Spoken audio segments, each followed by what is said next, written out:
The stars had always watched humanity, but humanity had never known that something among those stars was watching back, waiting, counting the years like a farmer counts the seasons before harvest. Admiral Veltorak stood on the command bridge of the Eternal Dominion, the largest warship the Zythrani Collective had ever built. His 4 eyes gazed through the observation window at the small blue planet growing larger in the distance. Earth, the seeding world, the place where his ancestors had planted human life 6,000 years ago. He remembered the old records. The ancient videos showed primitive creatures with soft skin and weak bodies. They lived in caves. They feared fire.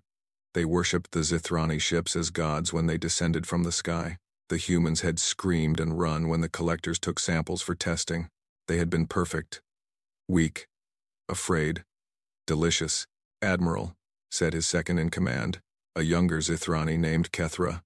We are approaching sensor range of the 3rd planet. Veltorak made a sound of satisfaction. The journey had taken 300 years in fold space, but time meant nothing to the collective. They were patient.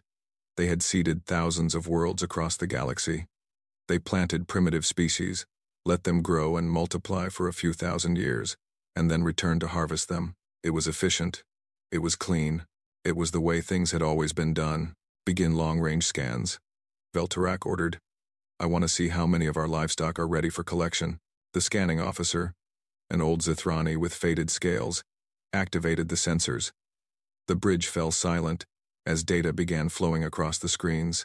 Then the scanning officer made a strange sound. It was not a sound Veltorak had ever heard before. It was the sound of confusion mixed with fear. Admiral, the officer said, his voice shaking. There is an error in the sensors. There must be an error. Veltorak walked toward the scanning station. What kind of error? The readings show. The officer stopped. He checked the data again. He ran the scan a second time. A third time. His 4 eyes grew wide. Admiral, the readings show massive structures in orbit around the 3rd planet. Artificial structures, defense platforms. And there are ships. Thousands of ships. Veltorak felt his blood grow cold. That is impossible. Run the scan again. I have run it 7 times, Admiral. The results are the same. The officer turned to face his commander. There are also energy signatures consistent with fold space technology. The humans have faster than light travel. The bridge fell into complete silence. Every officer stopped what they were doing. Every eye turned toward the Admiral. In 50,000 years of collective history, this had never happened. A seeded species had never developed technology. They were chosen specifically because they could not. They were weak. They were primitive. They were food. Show me, Veltorak commanded. The main screen flickered to life. It showed Earth, but not the Earth from the ancient records. This Earth was surrounded by a ring of metal and light. Massive stations floated in orbit, bristling with weapons that the computer could not identify. Ships moved between the stations, sleek, fast, dangerous-looking vessels that bore no resemblance to the collective's own designs. And beyond Earth, the scans showed something even more disturbing. Colony signatures, human life signs on other worlds. Dozens of worlds. Hundreds of worlds. How many? Veltorak asked, his voice barely a whisper. Over 200 confirmed colonies, Admiral, spread across multiple star systems. Total human population estimated at. The officer paused. 47 billion. Veltorak gripped the railing in front of him. His claws dug into the metal. This was wrong. This was all wrong. The humans should be living in mud huts. They should be fighting each other with sticks and stones. They should be easy prey. There must be an explanation, said Kethra. Perhaps another species interfered. Perhaps someone else developed them. No, Veltorak said. He was looking at the ship designs on the screen. They were unmistakably human. The proportions were designed for human bodies. The writing on the hulls used human symbols. They did this themselves. Somehow, they did this themselves. He straightened his posture. He was an admiral of the Zythrani Collective. He had conquered 12 species. He had harvested billions of creatures across 100 worlds. He would not be frightened by livestock, no matter how advanced they had become. It changes nothing, he declared. They are still humans. They are still the species we created. They belong to us, by right of seeding. We will simply need to adjust our approach. Admiral, the communications officer spoke up. We are being scanned. The humans have detected our presence. Let them scan. Let them see the might of the collective. Veltorak turned to face his crew. Open a channel. All frequencies. I will deliver the declaration of harvest myself. The communications officer worked quickly. Within moments, a light indicated that the channel was open. Veltorak stepped forward, composing himself. He had delivered this speech many times to many species. It was tradition. It was ceremony. It was a reminder to the prey that they had no hope. Attention, creatures of Earth, he began, his voice deep and commanding. I am Admiral Veltorak of the Zithrani Collective. 6,000 of your years ago, our ancestors came to your world. They planted the seeds of your species. They gave you life. They made you what you are. Now, the time of harvest has come. You exist because we allowed you to exist. You grew because we designed you to grow. And now, you will serve the purpose for which you were created. This is not a request. This is not a negotiation. This is simply the natural order of things. You have one planetary rotation to surrender your world and prepare for collection. Resistance is not advised. Resistance will only increase your suffering. The collective thanks you for your service. He made a gesture, and the communications officer closed the channel. Veltorak allowed himself a small smile. The speech always worked. Every species responded the same way, with panic, with terror, with desperate pleas for mercy. Some tried to fight, of course. They always failed. The collective was too powerful. The collective was eternal. Admiral, the communications officer said, we are receiving a response. Already? Veltorak was surprised. Most species took hours to organize a reply. Show me. The main screen changed. A human face appeared. It belonged to a female with dark skin and gray hair. She wore a uniform of some kind, covered in symbols and decorations. Her eyes were calm. Her expression was bored. This is Secretary General Amaro Okonkwo of the United Terran Council, the human said. We have received your transmission. We have discussed it among ourselves. Our response is as follows. Veltorak leaned forward, expecting tears, expecting begging, expecting the sweet fear that always came before the harvest. We've been waiting for you, the human said. 6,000 years is a long time. We almost thought you'd forgotten about us. But we never forgot about you. We never forgot what you did to our ancestors. We never forgot the fear you left in our blood. She paused. Your move. The transmission ended. The bridge was silent. Veltorak stood frozen, trying to process what he had just witnessed. No fear. No panic. No submission. The human had looked at him like he was an inconvenience, like he was a minor problem to be dealt with. Admiral? Kethra asked carefully. What are your orders? Veltorak did not answer immediately. He was thinking. He was remembering something from the ancient records, something that had been flagged but largely ignored. A note from the original seeding team, written 6,000 years ago. He walked to a data terminal and pulled up the file. The words appeared on screen, written in the old Zithrani script. Species demonstrates unusual aggression. Recommend accelerated harvest timeline.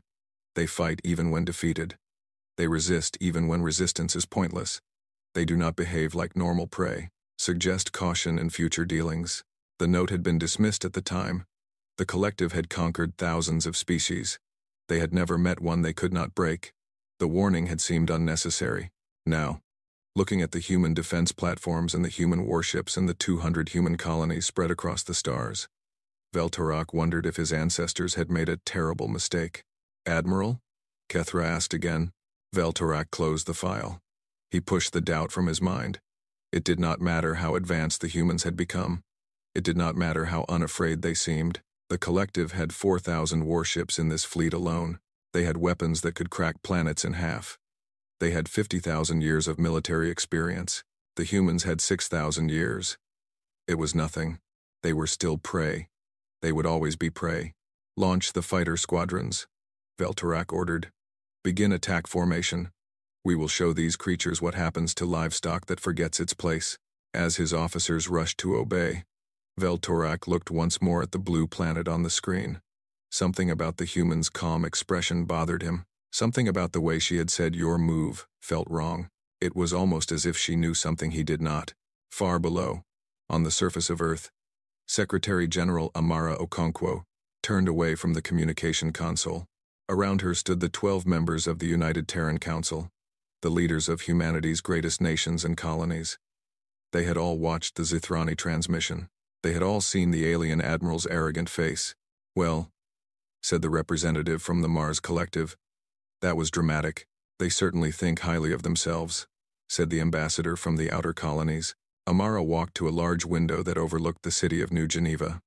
Millions of people lived their lives below, going about their business, unaware that an alien invasion fleet had just arrived in their solar system. They would be informed soon enough. But Amara knew there would be no panic. Humanity had been preparing for this day for a very long time. "Begin protocol homecoming," she ordered. "Activate all orbital defense platforms. Move the 1st through 5th fleets to intercept positions. And someone contact Admiral Chen. Tell him his moment has finally arrived." "Madam Secretary," said the representative from the African Union, "should we attempt negotiation first? Perhaps we can avoid unnecessary bloodshed." Amara turned to face him. Her eyes were hard. "There will be no negotiation. There will be no diplomacy. For 6,000 years, we have lived with the memory of what they did to us. Every culture on Earth has stories of people taken from their homes, of lights in the sky, of monsters that came in the night. We built religions around our fear of them. We passed that fear down through generations. And when we finally reached the stars and found the ruins of the species they harvested before us." She paused. "No. There will be no negotiation. There will only be war." The council members nodded. They had all seen the ruins. They had all walked through the empty cities of dead civilizations. They had all read the records left behind by species who had begged for mercy and received none. The Zithrani did not negotiate. The Zithrani did not show mercy. The Zithrani took what they wanted and destroyed everything else. So humanity would do the same. Deep beneath the surface of Earth, in bunkers that had been built centuries ago, military commanders received their orders.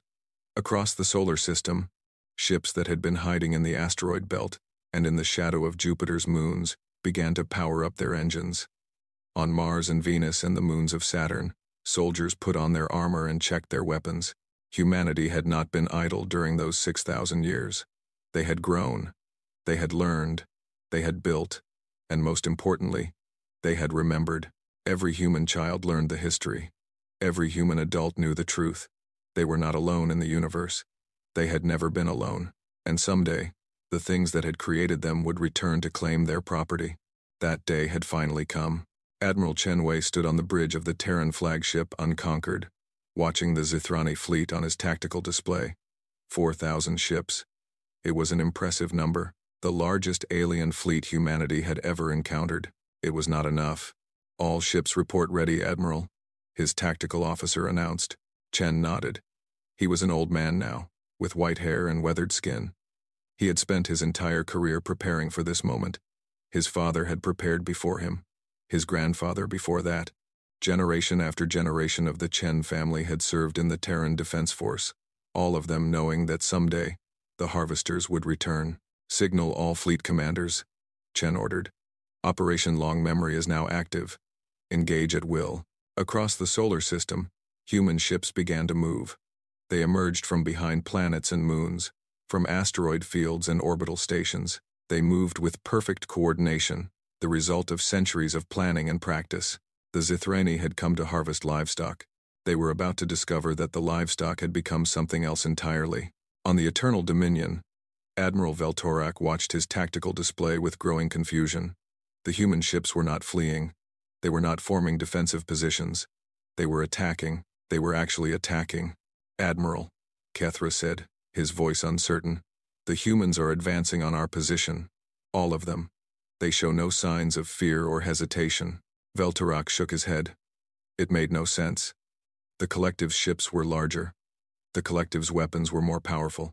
Any rational species would recognize the hopelessness of their situation and surrender. But the humans were not surrendering.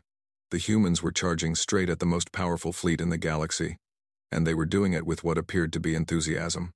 "Let them come," Veltorak said, though his voice lacked its earlier confidence. "They will learn the price of defiance." As the first weapons fired and the first ships began to burn, Admiral Veltorak of the Zithrani Collective got his first real lesson in what humanity had become. It would not be his last. And in the silence of space, as battle raged and fire bloomed between the stars, the ancient contest between predator and prey began again. But this time, the roles were not so clear. This time, the prey had teeth, and they had been sharpening them for 6,000 years. The first battle lasted exactly 9 minutes and 47 seconds. In that time, Admiral Velturak learned more about humanity than his species had learned in 6,000 years of observation. It began when 12 Zythrani warships broke away from the main fleet and moved toward a small human colony on the edge of the solar system. The colony was called Kepler 442b, a mining world with a population of 3 million. Velturak had chosen it as the first target because it seemed weak. It was far from Earth. It had no major military presence.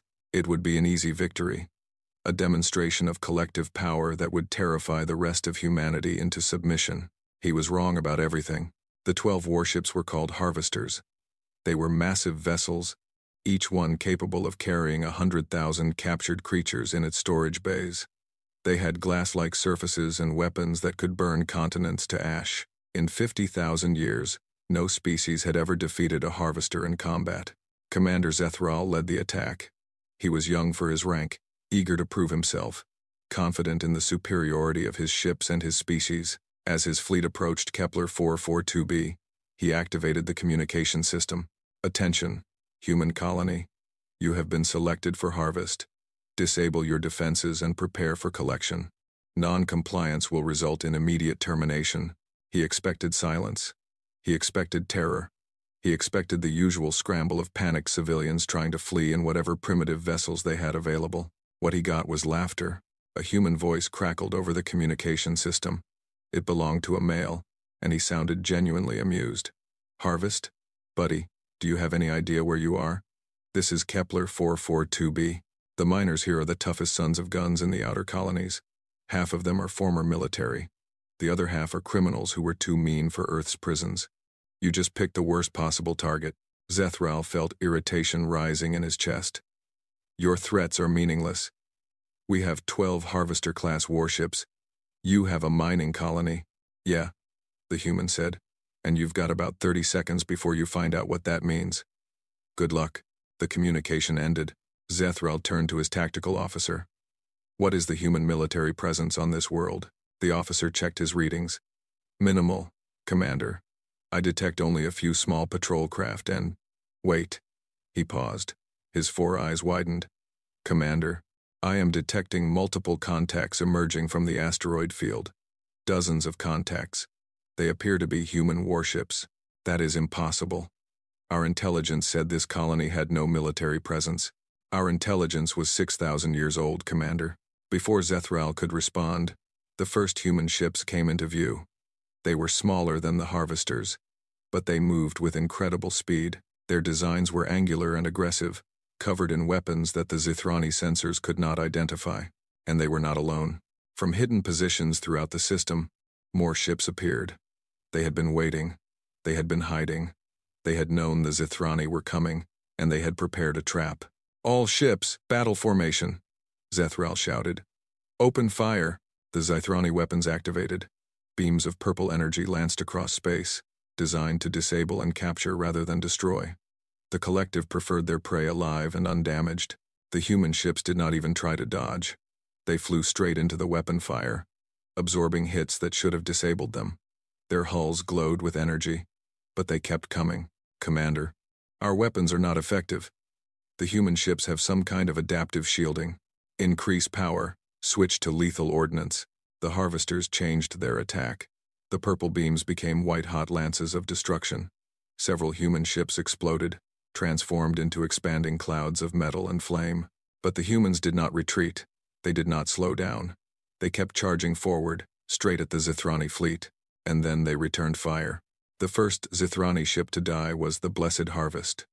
A human missile struck its engine section, and for a moment, nothing happened. Then the ship simply came apart. It did not explode in the conventional sense. It was torn to pieces by forces that the Zythrani could not understand. What kind of weapon was that? Zethral demanded. Unknown, Commander. Our systems cannot analyze it. The energy signature does not match anything in our database. A second harvester died. Then a third. The human ships were everywhere now, moving too fast to track, striking from angles that should have been impossible. They fought like predators, not prey. They fought like they enjoyed it. Zethral watched in horror as a human vessel smaller than any of his fighters flew directly at his command ship. It was damaged. Its engines were failing. Smoke poured from holes in its hull. Any rational pilot would have ejected or retreated. The human pilot did neither. He accelerated. "He is going to ram us," the tactical officer shouted. "Destroy that ship. Now." Every weapon on the command ship opened fire. The human vessel was torn apart by the barrage, pieces of it scattering across space. For a moment, Zethral felt relief. Then he saw the pilot. The human had ejected at the last second. He was floating in space, wearing some kind of armored suit, completely exposed to the vacuum and the weapons fire all around him. Any rational creature would have been paralyzed by fear. The human raised a weapon, some kind of handheld launcher, and fired it directly at the command ship's bridge. The explosion killed Zethral instantly. His last thought was a single word: impossible. Across the battlefield, the Zithrani fleet was dying. Of the 12 harvesters, only 3 remained operational. They turned to flee, their commanders finally understanding that this was not a harvest. This was a slaughter, but the humans did not let them go. The retreating ships were pursued by vessels that should not have been able to catch them. Human pilots pushed their engines beyond safe limits, burning out their drives in exchange for more speed. They crashed into Zithrani ships, detonating their own reactors to destroy their enemies. They were not fighting to win. They were fighting to annihilate. When the battle ended, 9 Zithrani harvesters were dead. Over 15,000 Zithrani soldiers had been killed. The remaining 3 ships limped away, carrying the survivors and a story that would shake the entire collective to its core. On the human side, the losses were significant. 47 ships destroyed, over 2,000 dead. But the miners of Kepler 442b were already celebrating. They had won, they had beaten the harvesters, and they had sent a message. Admiral Veltarak received the report on his command bridge. He read it 3 times, certain that there must be some mistake. 12 harvesters against a mining colony, and only 3 survived. It was impossible. It was unthinkable. "How?" he asked, his voice barely a whisper. "How did this happen?" Kethra stood beside him, equally stunned. The humans fought with no regard for their own survival. Our tactical models assume that all species will retreat when losses reach a certain threshold. The humans did not retreat. They continued attacking until they were physically destroyed. That is not rational behavior. No, Admiral. It is not.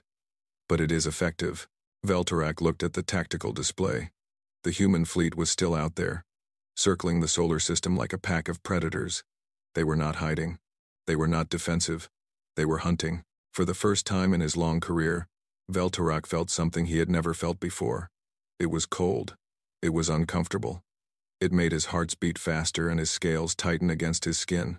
He was afraid. "Contact the collective high command," he ordered. "Tell them we need reinforcements. Tell them the humans are not what we expected. Tell them." He paused, searching for the right words. "Tell them the livestock has learned to bite." On Earth, Secretary General Amara Okonkwo received the battle report with grim satisfaction. The victory at Kepler 442b had cost lives that could never be replaced. But it had also proven something important. The Zithrani could be beaten. "The enemy fleet is regrouping," reported Admiral Chen via holographic link. "They have pulled back to the outer system. Our scouts indicate they are requesting reinforcements from outside the solar system." "Let them call for help," Amara said. "Every ship they bring is another ship we can destroy." "How are our people reacting?" "With anger, Madam Secretary. The news of the battle has spread to every colony. Recruitment offices are overwhelmed. Weapons factories are running at full capacity. Everyone wants to fight." Amara nodded. This was what she had expected, what she had hoped for. For 6,000 years, humanity had carried fear in their bones, fear of the dark, fear of the sky, fear of things they could not explain.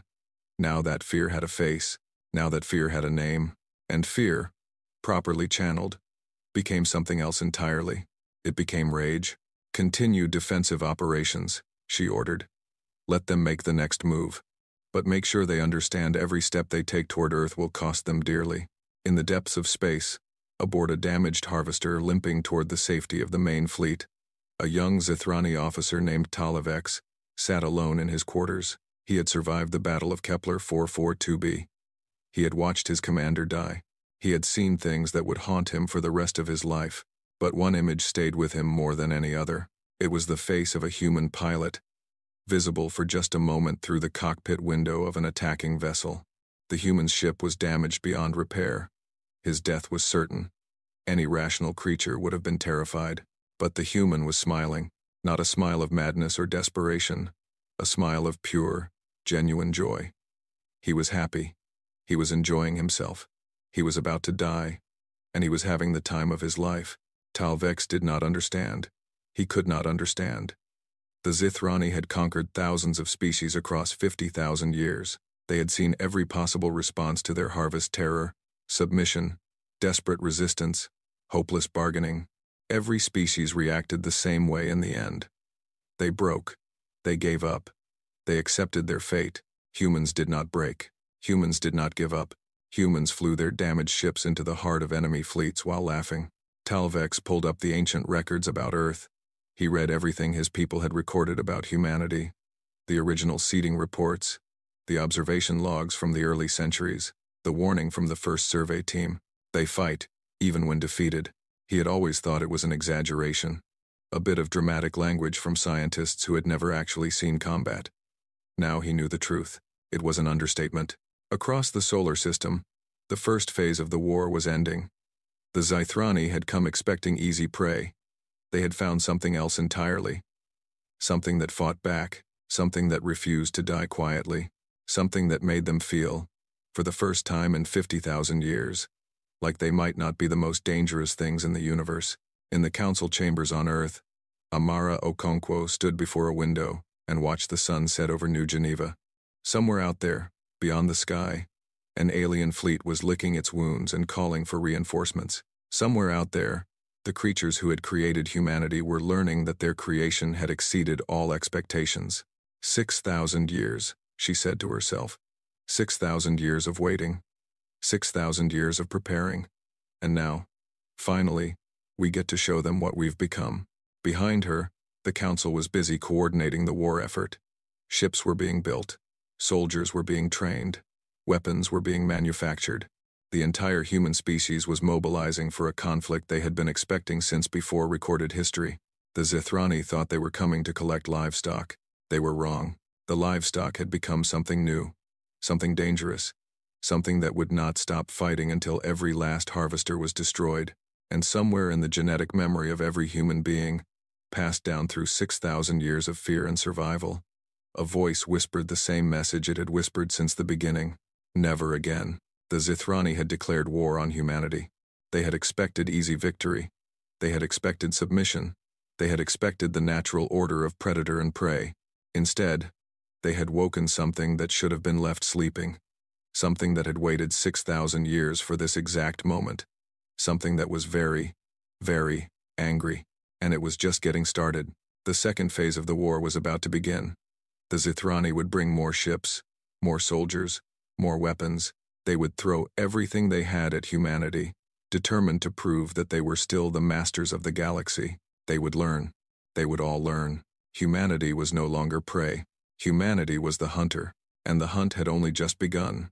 The War Council met in a chamber deep beneath the mountains of Switzerland, in a bunker that had been expanded and reinforced over the course of 3 centuries. The original structure dated back to the early atomic age, when humanity feared destroying itself. Now it served a different purpose. Now it was the heart of humanity's war effort against an enemy from the stars. Secretary General Amara Okonkwo stood at the front of the room, facing a wall of screens that showed tactical data from across the solar system and beyond. Around her sat the leaders of every major human faction: the Earth nations, the Mars Collective, the Outer Colonies, the Belt Federation, and the distant settlements on worlds with names that would have been science fiction just a few centuries ago. Before we discuss strategy, Amara began, I want to remind everyone why we are here. I want to remind you of what we are fighting for. General Thompson, if you would. A older man with a scarred face and cybernetic eyes stood and activated a holographic display. The room darkened, and images began to appear in the air above the conference table. "This is Proxima Centauri IV," General Thompson said. "The first extrasolar world we colonized. When we arrived 312 years ago, we found these." The image showed ruins. Massive structures of stone and metal, overgrown with alien vegetation but still recognizable as the remains of a city. Streets, buildings, what might have been homes and shops and temples, all of it empty, all of it silent. "We found organic remains," Thompson continued. "We analyzed them. The species that built this city was intelligent. They had developed agriculture, writing, mathematics. They had started to build machines. They were on the verge of an industrial revolution. Then, approximately 4,000 years before we arrived, something killed them. All of them. Every single member of their species, across their entire world. There were signs of resistance, weapons, fortifications, mass graves where they buried their fighters. But in the end, they lost. The image changed. Another world, another ruined city. This is Gliese 667c. Same story. A developing civilization. Signs of intelligent life. Then, sudden extinction. We found records this time. Carvings on stone walls, made by the last survivors.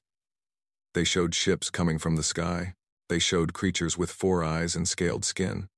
They showed their people being taken, loaded into those ships, and never seen again. The room was silent. Everyone knew this history. Everyone had learned it in school.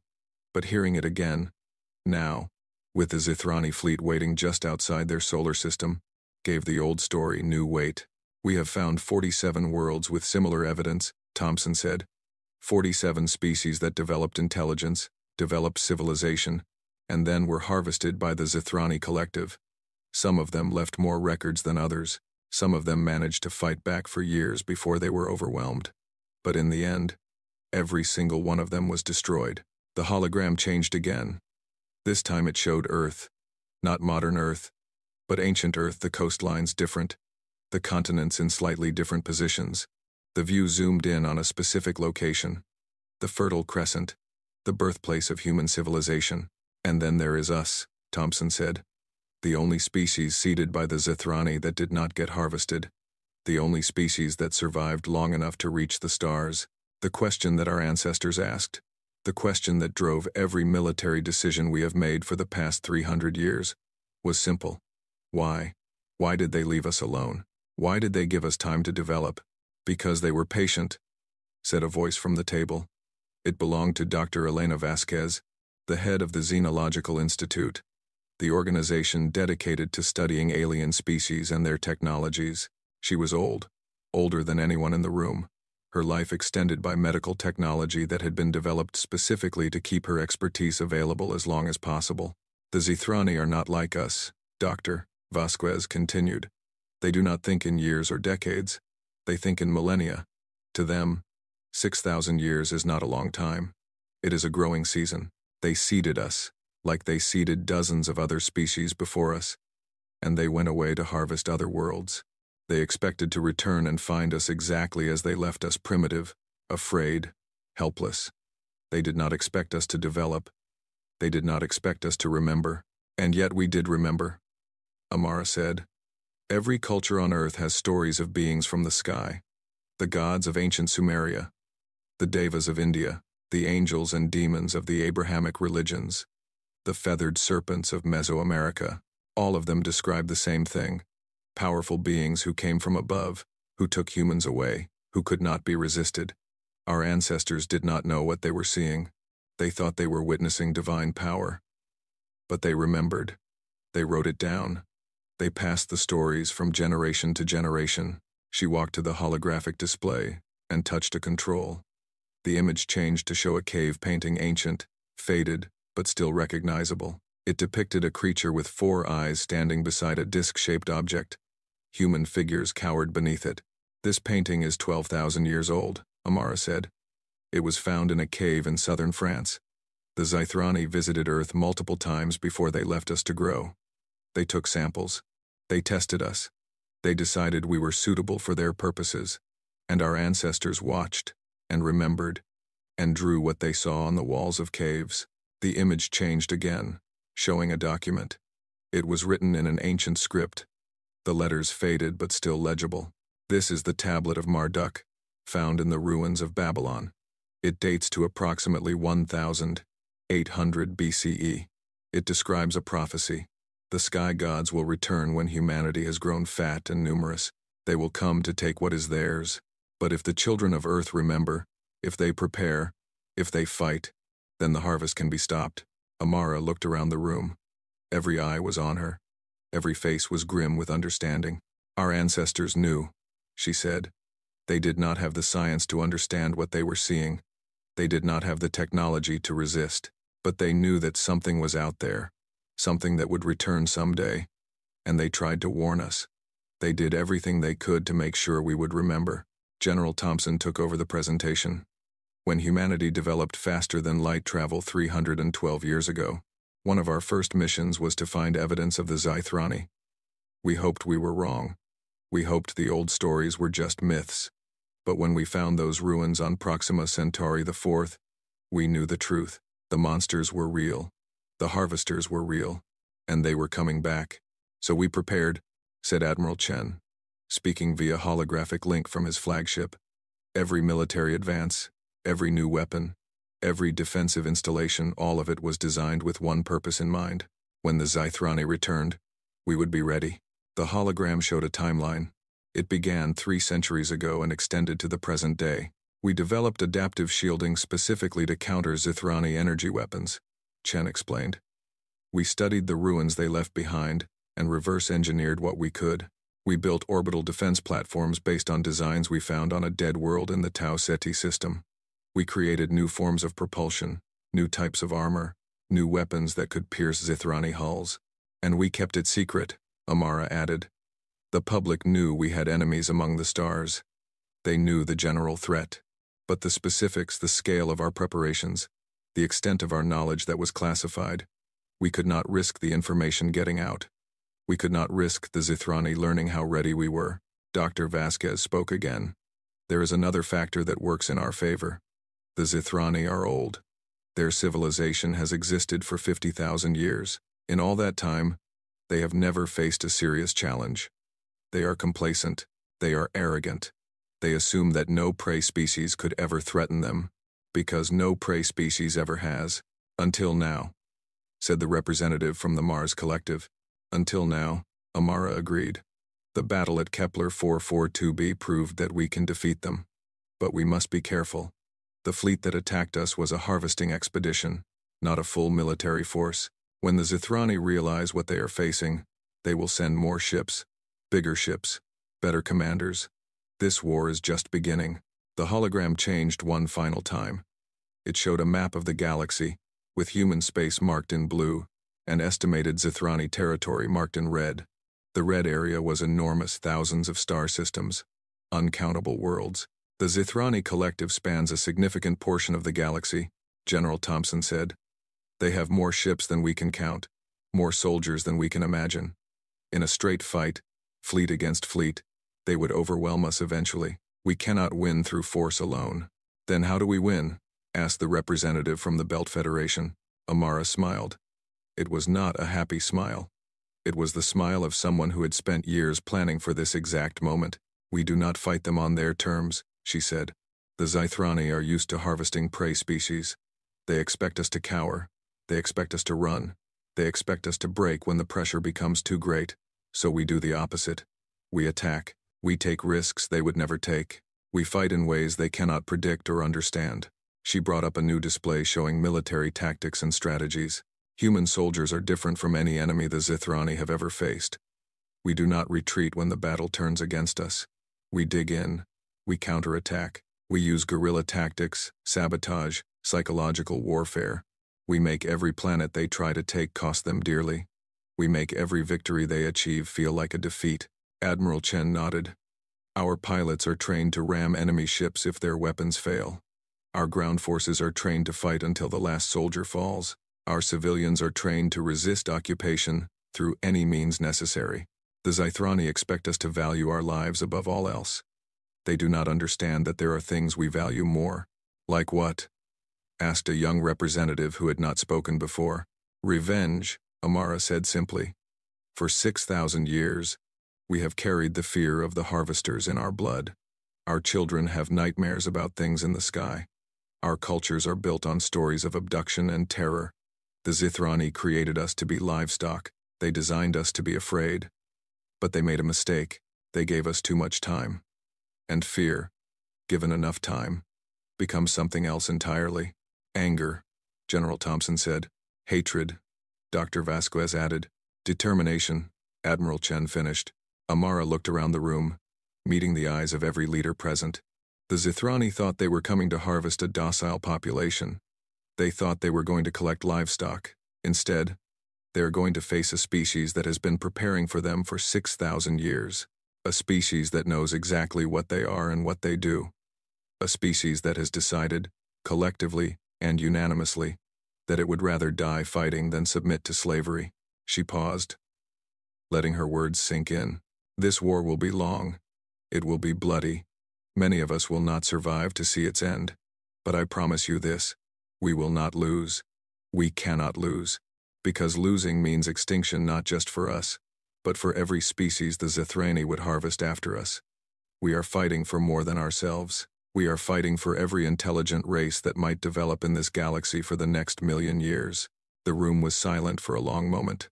Then, slowly, the representative from the outer colonies began to clap. Others joined him. Within seconds, the entire room was applauding. Amara raised her hand for silence.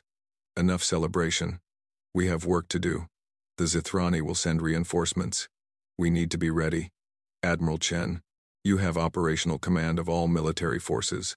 General Thompson, you will coordinate ground defenses. Dr. Vasquez, I want your team analyzing every piece of Zithrani technology we can capture. We need to understand their weaknesses. And you, Madam Secretary? Admiral Chen asked. Amara's expression hardened. I will be doing something I have waited my entire life to do. I will be sending a message to the Zithrani High Command. I want them to know exactly who they are dealing with. I want them to understand that we are not livestock. We are not prey. We are the species that survived. We are the species that remembered. And we are the species that is going to destroy them. She turned to face the screens, looking at the tactical display of enemy positions. They created us to be food, she said softly. They are about to learn what happens when the food fights back. Far away, across the vast emptiness of space, the Zithrani High Command was receiving reports from the Earth expedition. They were reading about impossible battles, about prey that refused to die, about a species that had somehow transformed itself from livestock into something dangerous. The collective had ruled the galaxy for 50,000 years. They had never faced a real challenge. They had never imagined that one of their own creations could threaten them. They were about to learn how wrong they had been. And in the darkness between stars, human ships were already moving. Attack forces, sabotage teams, scouts probing enemy territory. The war was spreading beyond the solar system, beyond the boundaries that the Zithrani thought defined human space. Humanity was not content to defend its own worlds. Humanity was going on the offensive. The hunters were about to discover what it felt like to be hunted, and the galaxy would never be the same again. The reinforcements arrived 6 months after the first battle. Admiral Veltorak had requested additional ships. The Zithrani High Command had sent everything. 4,000 warships emerged from fold space beyond the orbit of Neptune. It was the largest military force the collective had ever assembled in a single location. Harvester ships, each one capable of carrying 100,000 captives. Destroyer vessels designed to break planetary defenses. Command carriers that could coordinate entire fleets. And at the center of the formation, the Eternal Dominion, the flagship of the most powerful empire in the galaxy. Veltorak stood on his bridge, watching the massive fleet take shape around him. He had spent 6 months studying reports from the initial engagement. He had analyzed every recording, every tactical assessment, every account from the survivors of the Kepler 442b massacre. He understood now what he was facing. The humans were different. They were dangerous. They would not surrender, but it did not matter. The collective had 4,000 ships. The humans, according to the latest intelligence, had perhaps 600. The numbers were impossible to overcome. Victory was certain. All ships report ready, Admiral, Kethra announced. The fleet awaits your command. Veltorak nodded slowly. Target: Earth, the human homeworld. We will burn it from orbit.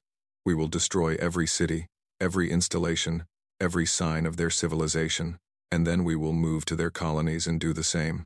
By the time we are finished, there will be no humans left in the universe. It was not the original plan. The original plan had been to harvest the humans, to add their genetic material to the collective's food supply. But that was no longer possible. The humans had proven themselves too dangerous to keep alive. They were like a virus that had to be eliminated before it could spread. Move the fleet into attack formation, Veltorak ordered. We end this today. The massive Zithrani armada began to move toward the inner solar system. It was an impressive sight, thousands of ships moving in perfect coordination, their hulls gleaming in the light of the distant sun. Nothing in the galaxy could stand against such a force. Nothing except humanity. The first warning came when the fleet passed the orbit of Jupiter. Sensors detected movement in the asteroid belt, dozens of small contacts, approaching at high speed. Human ships, the tactical officer reported. Attack craft. They are on an intercept course. Veltorak felt a chill run down his spine. Dozens of ships against 4,000. It was suicide. It was pointless. It was exactly what he had expected. Destroy them, he ordered. The front ranks of the Zithrani fleet opened fire. Space lit up with energy beams and missile salvos. The human ships were caught in a storm of destruction. They did not slow down. The first wave of human attack craft flew straight into the teeth of the Zithrani barrage. Some exploded instantly. Others took hit after hit, their hulls disintegrating piece by piece. But they kept coming. They kept firing. And they kept dying. One human ship, trailing smoke and fire from a dozen wounds, managed to reach a Zithrani destroyer. It crashed directly into the destroyer's engine section, its pilot choosing death over retreat. The explosion took both ships. Admiral, Kethra said, his voice tight with tension. They are not retreating. They are all going to die. And they are not retreating. I know, Veltorak replied. He had seen this before. At Kepler 442b. The humans did not fight like rational creatures. They fought like they had nothing to lose. They fought like they were already dead and simply had not accepted it yet. The first wave was destroyed within minutes. But before the Zithrani could celebrate, a second wave appeared. And then a third. And then a fourth. The humans were throwing everything they had at the invasion fleet. Small attack craft, larger frigates, mining ships converted into weapons platforms. None of them could survive against the Zithrani armada. All of them came anyway, and each wave took a toll. A destroyer crippled by a kamikaze strike. A carrier damaged by a missile that should not have been able to penetrate its shields. A harvester ship torn apart when a human pilot detonated his own reactor at point-blank range. By the time the Zithrani fleet reached the orbit of Mars, they had lost 200 ships. It was a tiny fraction of their total force. It was also more ships than the collective had lost in the past 1,000 years of operations combined. Mars was a fortress. The red planet had been transformed over centuries of terraforming and construction into a military stronghold. Orbital platforms bristled with weapons. Ground installations could fire into space, and somewhere in the dusty tunnels beneath the surface, millions of humans waited. Burn it, Veltorak ordered. Burn the entire planet. The Zithrani fleet opened fire. Energy beams struck the orbital platforms, destroying them one by one. Missiles rained down on the surface, creating craters visible from space. For hours, the bombardment continued, but the defenders did not stop fighting. From hidden bunkers, human weapons returned fire.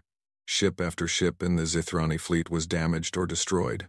The orbital platforms, even as they died, continued shooting until their reactors exploded. Ground forces emerged from underground shelters to fire surface to space missiles before being killed by the bombardment. And when the Zithrani finally landed troops to secure the planet, the real horror began. The humans on Mars did not surrender. They ambushed Zithrani patrols in the red dust. They set traps in abandoned buildings. They collapsed tunnels on top of enemy soldiers. They fought with weapons, with explosives, with their bare hands. Commander, a ground forces officer reported, his voice shaking. We have taken the primary city, but the resistance continues. They are fighting from every building, every street, every room. We are taking casualties in the thousands. Veltorak listened to the report in silence. This was not how war was supposed to work. When you bombarded a planet from orbit, the survivors were supposed to surrender. When you landed overwhelming forces, the defenders were supposed to give up. That was the rational response. That was what every other species in the galaxy had done. The humans were not rational. Pull back the ground forces, Veltorak finally ordered. We will reduce the planet to rubble from space. There will be nothing left for them to defend. The bombardment of Mars continued for 3 days. By the end, the surface was scarred with craters. The cities were gone. The orbital platforms were debris. According to all tactical models, no living thing should have survived. But when the Zithrani sent drones to confirm the destruction, they found humans still fighting. Soldiers who had hidden in deep bunkers, civilians who had taken up arms, survivors who emerged from the ashes to fire one last shot at the invaders before dying. The Zithrani had killed millions, but they had not broken the human spirit. The fleet moved on toward Earth. Earth was defended by everything humanity had left. 300 warships formed a wall between the Zithrani and their homeworld. Orbital platforms encircled the planet like a crown of thorns. On the surface, 8 billion people waited. Some of them were afraid. All of them were ready. Admiral Chenwei stood on the bridge of the Unconquered, watching the Zithrani armada approach. His fleet was outnumbered nearly 8-1. His ships were smaller, less powerful, less numerous. Every tactical calculation said he would lose. He smiled. "Open a channel to all ships," he ordered. "I want everyone to hear this." The communication officer nodded. "Channel open, Admiral." Chen took a deep breath. "This is Admiral Chenwei. The enemy is approaching Earth. They believe this will be an easy victory.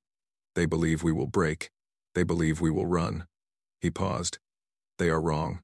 Across the human fleet, soldiers and sailors listened to their commander's voice. For 6,000 years, we have lived in the shadow of fear. Fear of the sky. Fear of the darkness. Fear of the things that came in the night and took our ancestors away. Today, that fear ends. Today, we stand and face the monsters. Today, we show them what humanity has become.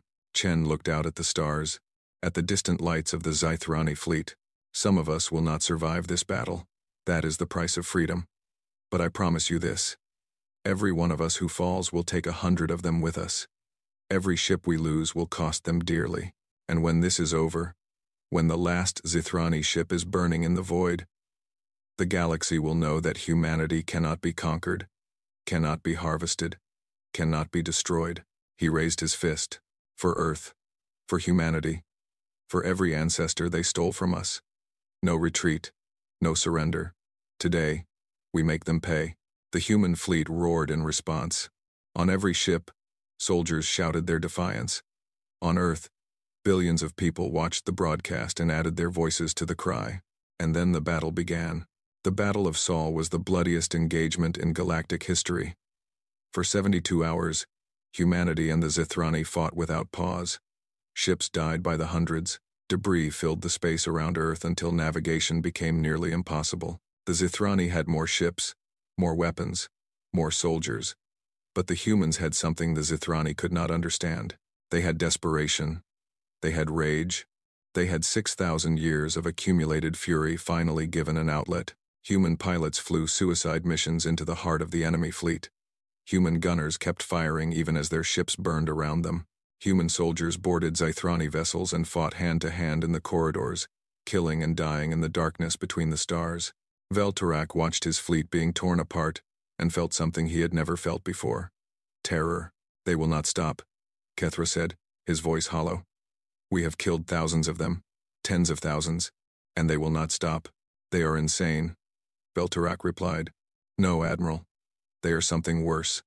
They are motivated." On the second day of the battle, a human frigate, its engines destroyed, its weapons depleted, its crew reduced to a single pilot, made a final burn toward the Eternal Dominion. The pilot's name was Lieutenant Sarah Park. She was 26 years old. She had known, when she volunteered for this mission, that she would not survive. She did not care. Her ship screamed through the Zithrani formation, dodging fire by instinct alone. She could see the massive bulk of the enemy flagship growing larger in her viewport. She could see the weapons tracking her, trying to lock on. She activated her communication system. She wanted the Zithrani to hear her final words. This is Lieutenant Park of the Terran Defense Force. I am about to crash my ship into your bridge. I thought you should know why." She was still smiling as she spoke. "You came to our world 6,000 years ago. You took our people. You treated us like animals. And then you went away, thinking you could come back whenever you wanted and take more. You were wrong. We remembered. We prepared. And now we are going to destroy you." Her ship was seconds from impact. The Zithrani gunners fired everything they had. They hit her vessel. They tore pieces off it. They set it on fire. It kept coming. "Tell your masters," Lieutenant Park said. "Tell everyone in your pathetic collective. Humanity sends its regards." Her ship struck the Eternal Dominion's bridge at full speed. The explosion killed Admiral Veltarak. It killed Kethra. It killed everyone on the command deck. And it sent a message to every Zithrani in the system. The humans would not stop. The humans would never stop. The humans would die. Every last one of them if necessary. But they would not surrender.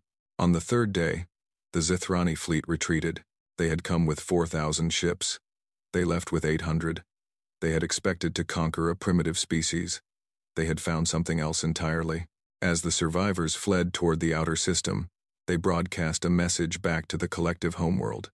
It was the first such message in the 50,000-year history of the Zithrani Empire. It was a request for a ceasefire. And on Earth, bruised and battered and bleeding but still standing, humanity celebrated. They had won. Against impossible odds, against an enemy that had never been defeated, they had won.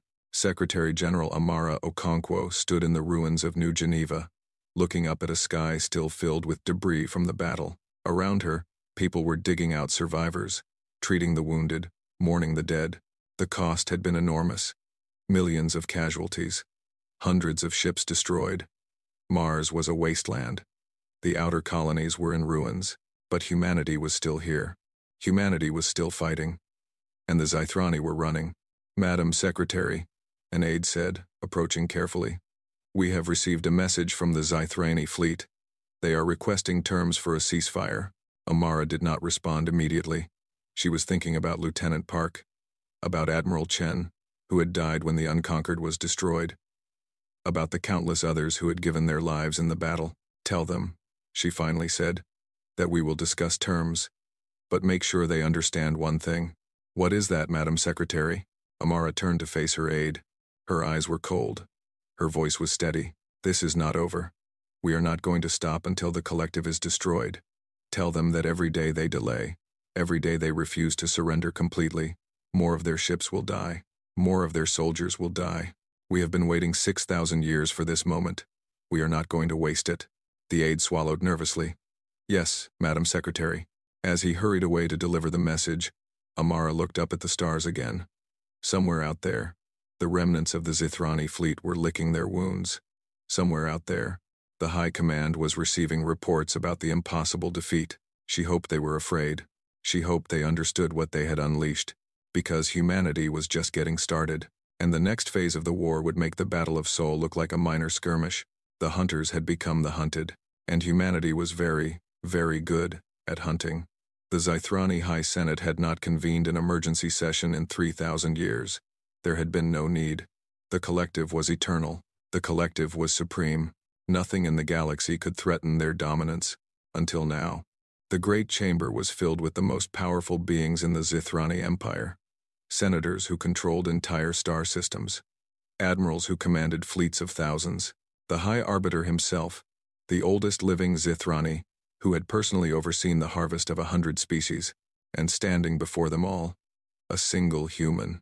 Ambassador Chen Wei was the nephew of the admiral who had died defending Earth. He was 53 years old, with gray hair and calm eyes. He wore a simple black uniform with no decorations except a small pin on his collar, the symbol of the United Terran Council. He was not afraid. The High Arbiter spoke first. His voice was ancient and cold, like wind blowing through an empty tomb. "You stand in the heart of the collective. No member of a prey species has ever set foot in this chamber. Do you understand the significance of this moment?" Chen nodded. "I do. You have invited me here because you are afraid. You have suffered defeats that you cannot explain. Your fleet at Seoul was destroyed.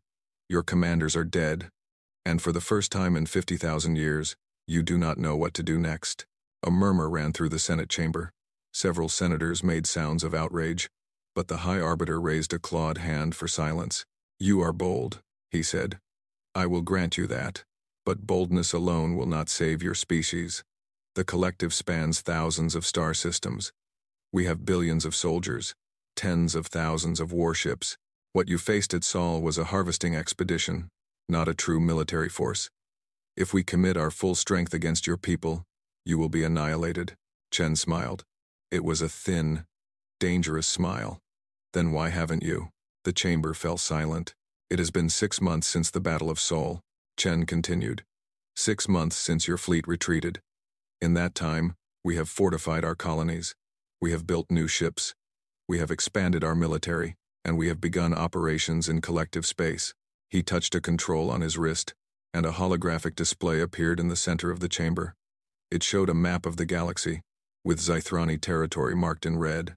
3 weeks ago, a Terran strike force destroyed a collective supply depot in the Vega system. 2 weeks ago, we attacked a shipyard in the Altair sector. Last week, we freed 40,000 captives from a harvesting station near Deneb. Chen paused. "Your people call them food. We call them survivors, and we are going to free every single one of them." The High Arbiter's 4 eyes narrowed. "These are minor annoyances, raids by desperate refugees. They prove nothing, do they?" Chen touched another control. The holographic display changed, showing fleet movements. "This is the current position of the collective's 7th Fleet, which was supposed to be guarding your border with the Orion territories. As you can see, they have been redeployed to hunt our raiding parties. And this is the position of your 3rd Fleet, which was supposed to be patrolling the core systems. They have been sent to reinforce the Altair sector." He looked at the High Arbiter. "You are stretched thin. You are responding to threats that appear and disappear before you can catch them. And every ship you redeploy is a ship that is not defending something else." Chen smiled again. "We are not trying to defeat you in one great battle. We are going to bleed you slowly. We are going to make you so afraid, so paranoid, so desperate, that you will eventually destroy yourselves." The Senate chamber erupted in noise. Senators shouted. Admirals pounded the tables. The High Arbiter himself rose from his throne, his ancient body trembling with rage. "You dare threaten us? You are a prey species. You exist because we allowed you to exist." Chen did not flinch. He stood in the center of the most powerful empire in the galaxy, surrounded by beings who wanted him dead, and he did not flinch. "That is exactly the problem," he said. "You keep saying that. You keep believing it. But you are wrong. We are not prey. We never were. You made a mistake when you seeded our world 6,000 years ago. You thought you were creating livestock. Instead, you created your own destroyers." He took a step forward. The guards around the chamber moved, but the High Arbiter waved them back. "Let me tell you a story," Chen said. "A story about my species. 6,000 years ago, your ancestors came to our world. They took our people. They treated us like animals. And then they left, assuming we would still be waiting when they returned. But we did not wait. We did not forget. We remembered every story, every nightmare, every terror passed down through generations. And we prepared." He gestured at the holographic display. "Every advancement in human technology was driven by fear of your return. Every military doctrine, every weapon system, every defensive installation, all of it was designed with one purpose: to defeat you. We did not know when you would come back. We did not know how powerful you would be. But we knew you were out there. And we spent 6,000 years getting ready." The chamber was silent now. Even the most aggressive senators were listening. "You asked why we are not afraid," Chen continued. "You asked why we fought so hard at Sol. Why our people die laughing. Why we refuse to surrender no matter the cost. The answer is simple: fear. We have been afraid for 6,000 years. We have lived with fear so long that it has become part of us. It has changed us. It has made us into something that you cannot understand." Well, he looked around the chamber, meeting the eyes of every senator and admiral. "We are not afraid of death. We are afraid of what you represent. We are afraid of being cattle again. We are afraid of seeing our children taken, our worlds harvested, our species erased from history like so many before us. And that fear is stronger than anything you can threaten us with. That fear will make us fight, until the last human is dead. That fear will make us destroy ourselves rather than submit to you." The High Arbiter sat back in his throne. For the first time, he looked his age. He looked tired. "What do you want?" he asked. "Surrender," Chen said simply. "Complete and unconditional. You will release all captive species currently held in collective stasis facilities. You will cede all territory within 500 light-years of Earth. You will disarm your military fleets and submit to inspection by Terran forces. And you will acknowledge, publicly and forever, that humanity is not livestock, that we are a sovereign species with rights equal to any in the galaxy." The demands hung in the air. Every being in the chamber knew what they meant. The collective had never surrendered. The collective had never acknowledged any species as an equal. The collective had never done anything except take what it wanted and destroy what it did not. "And if we refuse?" the High Arbiter asked. Chen's expression did not change. "Then we continue fighting. We attack your supply lines. We raid your colonies. We free your captives and arm them against you. We turn every species you have ever harvested into allies against you. And in 100 years, or 1,000 years, or 10,000 years, we will finally reach this chamber, and we will burn it to the ground." He paused. "You said the collective is eternal. You are wrong. Everything ends. Everything dies. Even empires that have lasted 50,000 years. The only question is, how much blood you want to spill before you accept the inevitable." The High Arbiter was silent for a long moment. Around him, the senators and admirals waited for his response. The fate of two civilizations hung in the balance. Finally, slowly, the ancient Zithrani nodded. "We will discuss your terms." 3 months later, the Treaty of Sol was signed. The Zithrani collective surrendered. They released their captives. They withdrew from human space. They acknowledged humanity as a sovereign power. It was the greatest victory in human history. But Secretary General Amara Okonkwo knew it was not the end. Standing in the rebuilt council chambers in New Geneva, she watched the celebrations outside with tired eyes. The war was over. The enemy was defeated. Humanity had survived. And yet, she could not rest. "The Zithrani are not the only threat," she said to her advisors. "There are other predator species out there, other empires that might see us as prey. We cannot become complacent. We cannot assume that we are safe." Admiral Marcus Webb, who had replaced Chen Wei as head of the Terran fleet, nodded in agreement. "We have already begun analyzing the Zithrani databases we captured. There are references to at least 3 other major powers in the galaxy. 2 of them have had conflicts with the collective in the past. The third is unknown." "Then we prepare," Amara said. "We learn everything we can about these powers. We build more ships. We develop new weapons. We make alliances with the species we freed from the collective. And we make sure that no one, ever again, thinks of humanity as livestock." She turned to face the window.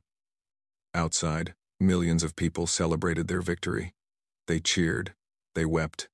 They embraced each other in the streets. They did not know that their leaders were already planning for the next war. They did not know that the galaxy was vast and full of dangers. They did not know that humanity's struggle for survival was just beginning. But Amara knew. She had always known. In the archives beneath the council chambers, a new file was created. It was classified at the highest level, accessible only to a handful of people. It contained everything humanity knew about the other major powers in the galaxy, their territories, their capabilities, their potential as threats or allies. The file was labeled simply, "Future Concerns," and at the bottom of the first page, someone had written a note. "Humanity will never again be caught unprepared. We will never again be prey. We will watch. We will learn. We will prepare. And if anything in this galaxy ever threatens us again, we will be ready." It was signed by every member of the Terran Council. In the weeks that followed, the galaxy began to change. Other species long harvested, long enslaved, long forgotten learned what humanity had done. They heard about the tiny prey species that had defeated the mighty collective. They heard about the battles, the sacrifices, the refusal to surrender, and they began to hope. Ambassadors from a dozen worlds arrived at Earth, seeking alliances. Species that had been enemies of the collective for millennia reached out to humanity, offering technology, resources, and friendship. The galaxy was reshaping itself around a new power, a power that had done the impossible. Humanity had been created as livestock. Humanity had been designed to be food, and humanity had risen up and destroyed its creators. The message was clear. If humanity could do it, anyone could.